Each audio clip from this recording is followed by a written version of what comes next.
Crime is not a disease. Crime is a cry for help. Nisambolo Vinaka and warm Pacific greetings. In Fiji and across the Pacific, we're taught one truth.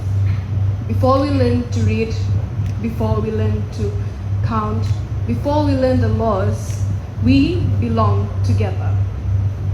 We belong to our families, our churches, our land that holds our stories, and our oceans that carries our names. We are raised not to stand alone, because when one of us falls, it is felt by all. This is why, when we speak about drugs and crime in the Pacific, we must be careful not to speak in the language of punishment, but in the language of people. We must be able to see that behind every offense is a family, behind every statistic is a story. This research argues that drugs and crimes are not only issues of moral failure and weak enforcement. Drugs are crimes under our laws, but are also powerful crime enablers, fueling violence, domestic abuse, robbery, corruption, money laundering, and human trafficking. Their impact reaches far beyond the individual offender and into the heart of our community. I'm going to share a story of a police officer who was called to a school in Nasinu for an awareness program. He was asked to speak to a boy while he was there.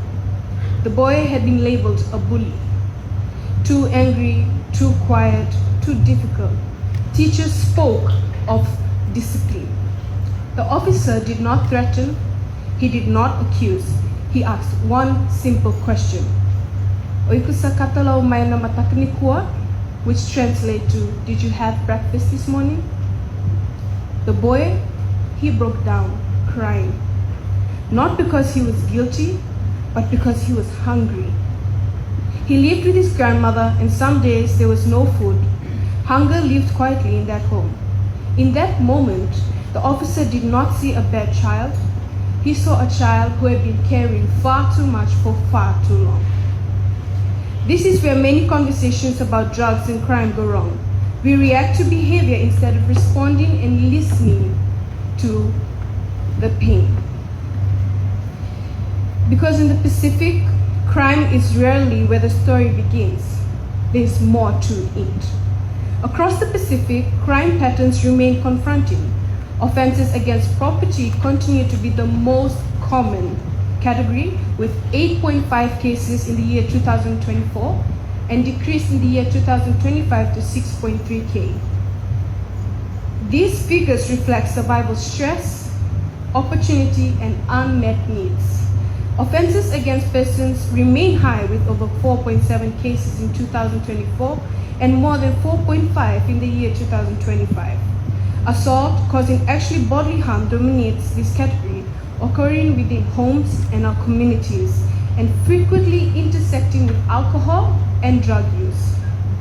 Sexual offenses remain deeply concerning.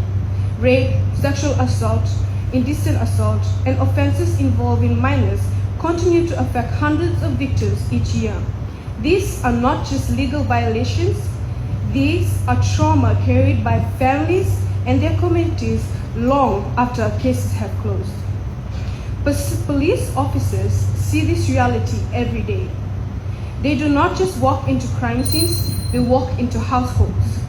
Homes where adults are tired. Homes where adults are wounded, unhealed, and homes where children are watching. And when children watch, they carry. Many young people do not turn to crime or drugs because they want to. They turn because they feel trapped, because schools did not work out, jobs feel unreachable, and success appears to be tied to money no matter how you earn it. Our elders once understood that a child was not raised by parents alone, but by the whole village. Unhealed pain does not disappear. It spills into raised voices, harsh reactions, and children learning to cope alone.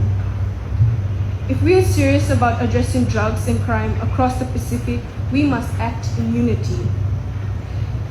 We must remind our parents that sacred work is teaching our children the importance of dignity. So let us stop asking what law was broken and start asking why is this happening and how can we help. When we open our doors as Pacific people have always done, we do not just prevent crime, we change lives and save lives. With crime and drug in the Pacific, tell us in your own words, what would be your strong voice to the youth, to the drug dealers, to the crime people, the crime stoppers, to keep being positive? What would you share from your own when and if you take this platform around Pacific? Vinaka,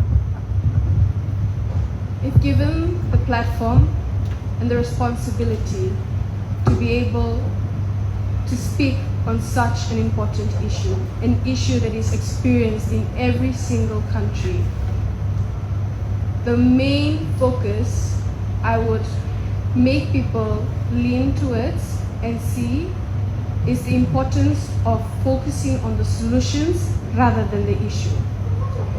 I'm going to share an experience. During my preparation towards this pageant, I did a few visitations around Fiji to the ministries, and one of the ministries I had visited was the Fiji police force.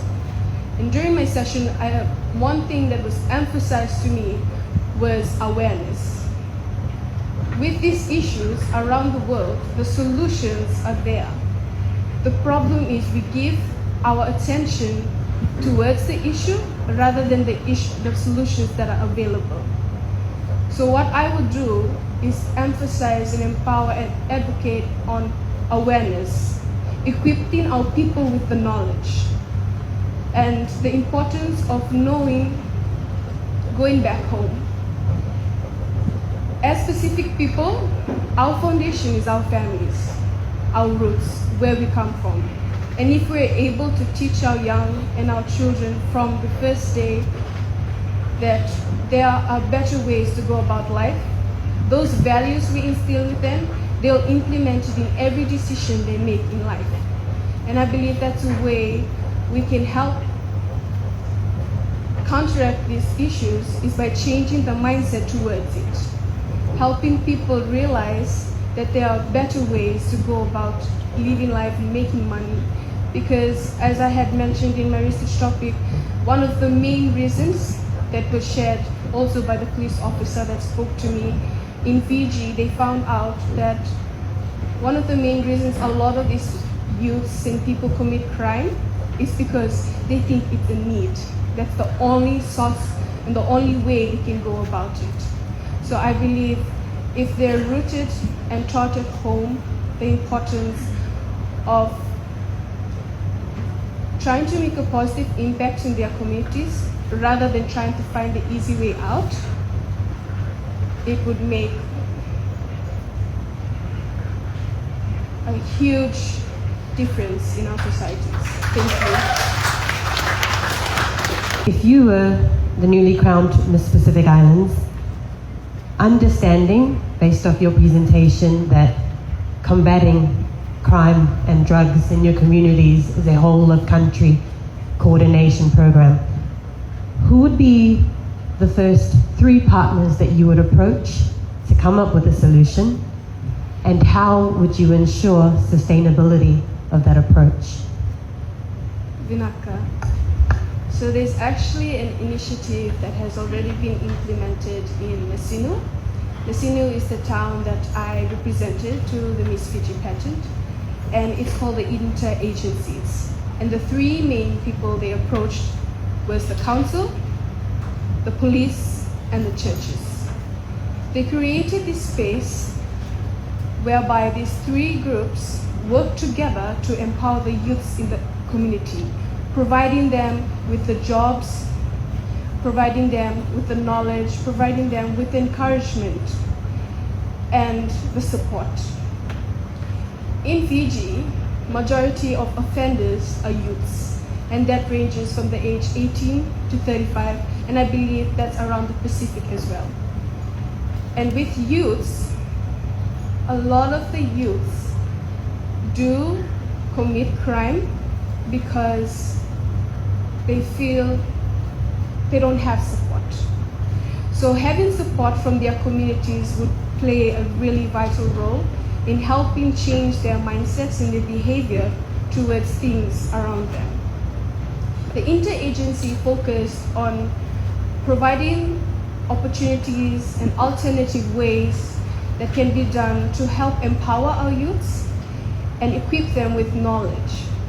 I really like to emphasize on the importance of knowledge and awareness, because when people know, they're able to make positive decisions and make decisions that leave positive impacts in their communities, because they have the ability and the knowledge and the wisdom to be able to see and create strategies, create alternative ways, and really think about their decisions before they make them. So I believe the best groups to work with would be the churches, because that's sort of, as a Christian country, and majority of the Pacific countries are Christian driven. These are the people that play a very huge influence on our youths and our people because of our beliefs. Then second would be the police, the people we look at as protection. If they give their support, it sort of feels as an armor and allows our people to feel secured when they're being taught and making decisions in life. And most importantly, the support from the councils, the government, providing the funds and the opportunities to our people. You're not going to